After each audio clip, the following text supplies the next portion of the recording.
तो किसान आंदोलन 2.0 का आगाज़ हो चुका है। आज 13 फरवरी है। आज किसानों ने चेतावनी दी थी दिल्ली कूच करने की, और दिल्ली आ रहे हैं किसान, जिसके लिए चलो दिल्ली का नारा दिया गया है।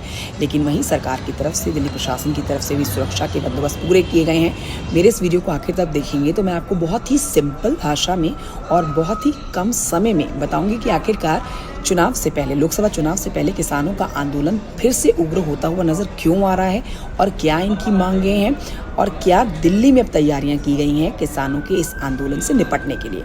सबसे पहले आप जानिए वो 6 प्रमुख मांगे किसानों की तरफ से जो सरकार से की जा रही है, जिसमें सबसे पहले मांग कर रहे हैं एमएसपी की गारंटी पर कानून बने। दूसरी मांग, किसानों के खिलाफ दर्ज मुकदमों को वापस लिया जाए। तीसरी मांग, लखीमपुर खीरी मामले पर किसान परिवारों को मुआवजा मिले।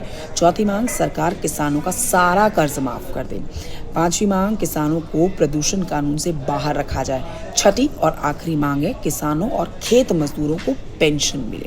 तो ये वो मांगे हैं जो किसानों की तरफ से की जा रही है, जिस पर सरकार से किसान गारंटी चाहते हैं।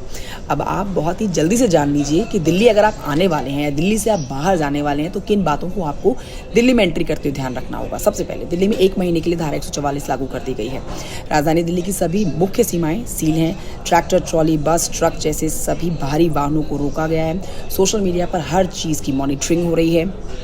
इसके अलावा तलवार, त्रिशूल, भाला, लाठी, ईंट, पत्थर जैसे हथियार रखने की बिल्कुल भी परमिशन नहीं है। आदेश का उल्लंघन करने पर सख्त कार्रवाई होगी। तो अगर आप दिल्ली में एंट्री करने जा रहे हैं किसी और राज्य से, या फिर दिल्ली से आप किसी और राज्य में एंट्री करने जा रहे हैं, तो इन बारीकियों को ध्यान में रखिएगा, क्योंकि ये बात हल्के में मत लीजिएगा। दिल्ली सरकार ने भी कमर कसी हुई है, केंद्र सरकार ने भी कमर कसी हुई है कि अगर छोटी सी भी गलती किसी की पाई जाती है तो उसके ऊपर सख्त एक्शन ले लिया जाएगा। अब किसान यहाँ दावा कर रहे हैं कि 2021-22 में जो उनकी तरफ से आंदोलन किया गया था उसमें उनके 700 किसानों की जान गई थी। हालांकि सरकार का इस पर कोई रिएक्शन नहीं है। ये किसानों के अपने आंकड़े हैं, किसानों के दावे हैं। लेकिन अब एक चीज़ ध्यान रखिए कि अगर आप दिल्ली में एंट्री कर रहे हैं दोस्तों, इस वीडियो को ध्यान से देख लीजिएगा। ट्रैफिक व्यवस्था पूरी तरह से हिली हुई है दिल्ली की। दिल्ली में आने के लिए भी टाइम लेके आइएगा और दिल्ली से बाहर जाने के लिए भी टाइम रखिएगा। ये वीडियो जानकारी कैसी लगी आपको कमेंट बॉक्स में कमेंट करके ज़रूर बताएं।